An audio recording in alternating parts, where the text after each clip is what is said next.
full death mode when I got a haircut. But now I got a cool barber. We got a cool relationship. He knows what's up. I get in there. Second I get in there, I'm like, hey, dude, about to go full death mode. He's like, catch you on the other side, brother. Right. He doesn't have to pretend to give a shit about me for a half hour. He can just focus on his job. I fall asleep. It's wonderful. But I remember it used to embarrass me when I was a kid. Like the first time I ever got a haircut on my own, I was like maybe 13. I was like a young lad. And I went into this barber shop I'd never been to before. It was called Tito's. And I walk in and there's just one man working there. His name was Tito. And he owned the joint. But he was an older gentleman. He was maybe like 75 or 80. Like he was a fairly old fellow. And I walked in, I was like, hey, Tito, nice to meet you. And I sat down in the chair, and I was like, just to let you know, I take my hearing aids out during the haircut, so I'm not going to be much of a conversationalist. And he was like, why do you wear the hearing aids? You're too young for hearing aids. And he was Greek, by the way. I'm not good at accents, but he said, you're too young for hearing aids.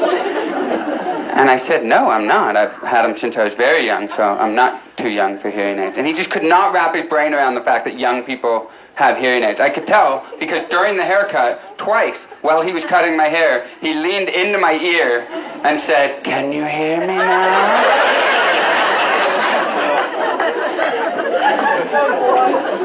I was like, yeah, I can feel you. You're inside my ear right now. You're licking my eardrum.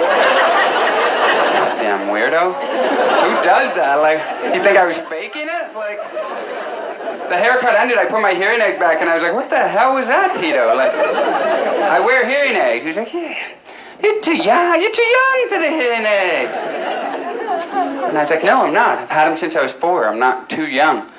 And he's like, ah. And then I saw like a light bulb go off. Like I could tell he finally like processed it and accepted it. He was like, I guess sometimes even babies get cancer.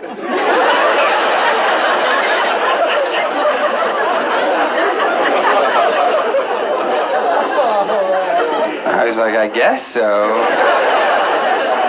I don't think you could have chosen a sadder analogy there, but I guess so, Tito, you goddamn weirdo. Where the hell did that come from? I fly almost exclusively Delta because of the Biscoff cookie. I'm an adult and I've made my choice. It's a fucking awesome cookie. You grow up and you realize what cookies you like. I never thought biscotti was going to be in the cards, but comeback victory for biscotti. Delicious cookie, so pretentious but so yummy. I feel like Chips Ahoy looks at biscotti like, all right, dude, we get it, you studied abroad. And biscotti is like I did Prague, I did Madrid. I've seen a lot of shit, to be honest. So. Delta took away 20,000 of my hard-earned road comedian airline miles. This happened 6 years ago, but I'm not over it. And I called to complain, and this woman picks up the phone. She just goes, oh, we don't do this anymore. I was like, you don't do what? She's like, we don't do complaints anymore. Pardon me? She's like, yeah, you can email our complaint division, but it takes like 6 months. And I was like, that's ridiculous. Then she said, also, your mother's a cunt. I'm paraphrasing, but that's how her words made me feel, you know. I can say whatever I want as long as it's how I feel. That's what my therapist, Alan, says. So I get transferred to my next rep. She's even worse. She said, well, your miles are from 2010. We didn't start keeping track till 2011, so sorry. Yeah, she said, sorry. With an AY. It's the least sincere apology of all. You would never go to a funeral? Sorry. And if you do, that's the murderer right there.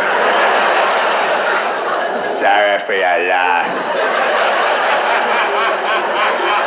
Are you?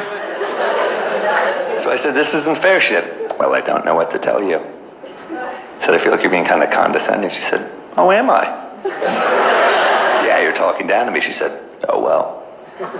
I'm not proud of what I said next. It was a little subtle. I said, I hope that you die in a fire. True story, she hung up on me. Look, I overstepped a little. Rude customer service, hour plus whole time. Fiery death, maybe a little extreme. I should have gone with moderate form of cancer for my insult, you know.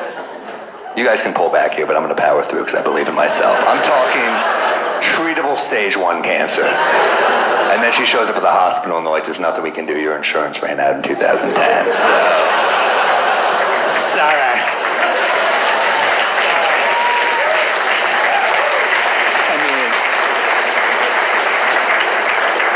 When the cancer joke hit, we were in for a pretty good second half, I would say. I mean, this is good news.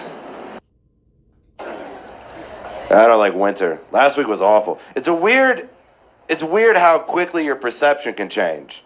It was 10 days ago, it was 40 degrees, and I wanted to move. And then it was negative 30.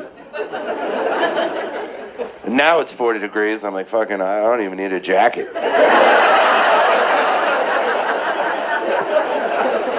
In a week. Yeah, I shouldn't have packed up my shorts. It is a fucking balmy 40. Let's get out there and have some fun. Who needs a jacket? It's fucking 40. I do better in the winter than the summer though, because I'm fat. But I live, right? Like, I live here, so I'm not that fat. You know what I mean?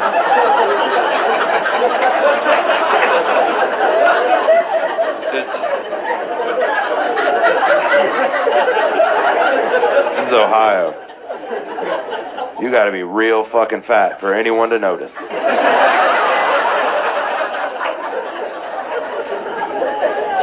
But I'm not in great shape. I'm just fat enough that I get sweaty and it's gross.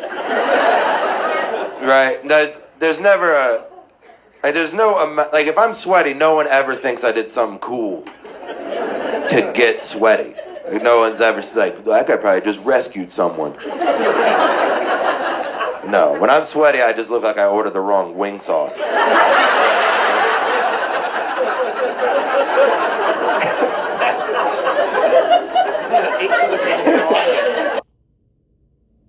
Showtime was going to do a bio movie about Gronk, and I got the part to play him. A lot of people don't know that. Recently, I went to a restaurant for happy hour, and I'm like, I'll take advantage of this. And I end up getting food poisoning when I got home, and I called the restaurant. I'm like, hey, I just want to let you know I got food poisoning in case anyone else ate what I ate. And they go, oh, what'd you have? And I go, I had those ahi tuna tacos. The guy was like, all right. And I go, and then I had those meatball sliders that you had. The guy goes, all right. And I go, and I had the tuna tartare, the little tuna tartare tower. And the guy goes, okay, yep. And I go, and I had that gorgonzola flatbread. You remember the gorgonzola? The guy goes, okay. And I go, and then I had those custard donuts, the little custard donuts at the end. And the guy goes, oh, I'm sorry. Who else was eating with you? And I was like, oh, no, it was just me. And he was like, oh. And I was like, yeah, I think it was the tuna tacos maybe that got me. Knowing that he's on the other line like, you don't think it's that you're a fat dump? Sometimes you just find out who you are. There's not much you can do about it. My wife found out who I was a couple Christmases ago. We live in Los Angeles. She goes, let's go for a walk on Christmas morning. I go, okay. We get down by the beach and she's stretching, like getting loose. I'm like, what kind of walk are you looking to do? And you know, there's not many people out driving. All of a sudden she pulls this stretch out, and I was like, okay, someone's about to get a Christmas gift. And it's that guy driving right there, and I just grabbed her and I was like, oh, Merry Christmas, man, on the way by. And it took her a minute to be like, what the hell's going on? And then she's like, Jay, what are you doing?